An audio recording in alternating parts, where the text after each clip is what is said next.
भगवान शिव और श्मशान की कथा बहुत समय पहले की बात है। एक बार देवताओं ने शिवजी से प्रश्न किया, हे भोलेनाथ, आप कैलाशपति हैं, त्रिपुरारी हैं, ब्रह्मांड के स्वामी हैं, फिर भी आप गहनों से सजे महलों में नहीं रहते। आप नंदी पर सवार होकर, साधारण बाघंबर पहनकर, भस्म लगाकर श्मशान में क्यों वास करते हैं? सब देवता यह रहस्य जानना चाहते थे। शिव मुस्कुराए। उनकी आंखों में गहरी करुणा और रहस्य की छाया थी। उन्होंने कुछ नहीं कहा, बस सभी देवताओं को अपने साथ एक श्मशान की ओर ले गए। वहां उसी समय एक राजा का अंतिम संस्कार हो रहा था। चिता प्रज्वलित हो चुकी थी।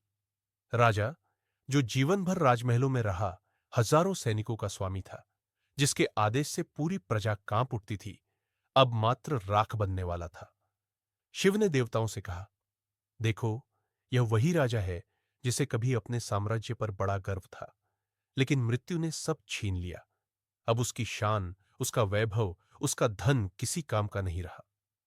इसी बीच श्मशान में एक साधारण किसान का भी दाह संस्कार होने आया। उसके पास न तो सैनिक थे, न धन दौलत, लेकिन मृत्यु ने उसके साथ भी वही किया जो राजा के साथ हुआ। शिव बोले, यह श्मशान वह स्थान है जहां राजा और रंक सब बराबर हो जाते हैं। यही वह जगह है जहां अहंकार टूट जाता है और सत्य प्रकट होता है। मैं श्मशान को इसलिए अपना निवास बनाता हूं ताकि जगत को यह याद रहे कि मृत्यु ही अंतिम सत्य है। भस्म से मैं अपना शरीर इसलिए सजाता हूं ताकि हर जीव समझ ले कि अंत में यही उसकी पहचान होगी। देवता स्तब्ध खड़े रह गए। उन्हें लगा जैसे पूरे ब्रह्मांड का रहस्य उनकी आंखों के सामने खुल गया हो। शिव ने अंत में कहा, जो मृत्यु से नहीं डरता, जो श्मशान का सत्य स्वीकार कर लेता है, वही वास्तव में जीवन जीना सीख पाता है। उस दिन से शिव को श्मशान के नाथ कहा जाने लगा। उनका श्मशान प्रेम हमें हर पल यह याद दिलाता है कि यह संसार नश्वर है और सच्चा सुख केवल भगवान की शरण में है। अंधियारी रात थी। चारों ओर सन्नाटा पसरा हुआ था। केवल श्मशान से उठती चिताओं की लपटें और जलते शवों की छटकती आवाज उस सन्नाटे को तोड़ रही थी। अचानक किसी ने शंख बजाया और सारे देवता श्मशान की ओर बढ़े। आज वे एक रहस्य जानने आए थे। आखिर भगवान शिव को श्मशान इतना प्रिय क्यों है? जब वे पहुंचे तो देखा, शिव स्वयं एक चिता के पास विराजमान थे। उनके पूरे शरीर पर राख लगी थी, गले में सांप लिपटे थे और उनकी आंखें अंधेरे में अंगारों की तरह चमक रही थी।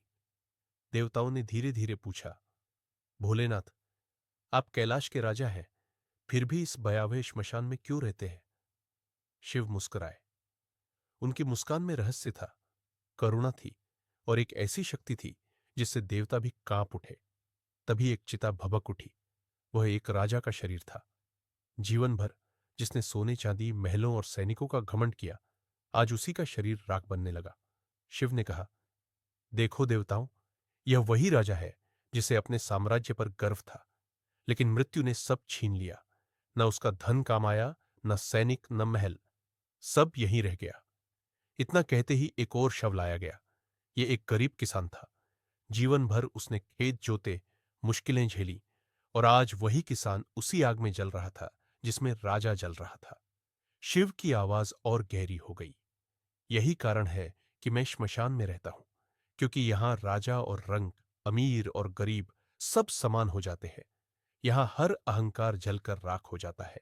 यहां मृत्यु का सत्य सबके सामने आ जाता है। देवताओं के रोंगटे खड़े हो गए। उन्हें लगा जैसे हवा में किसी अदृश्य शक्ति की गूंज है।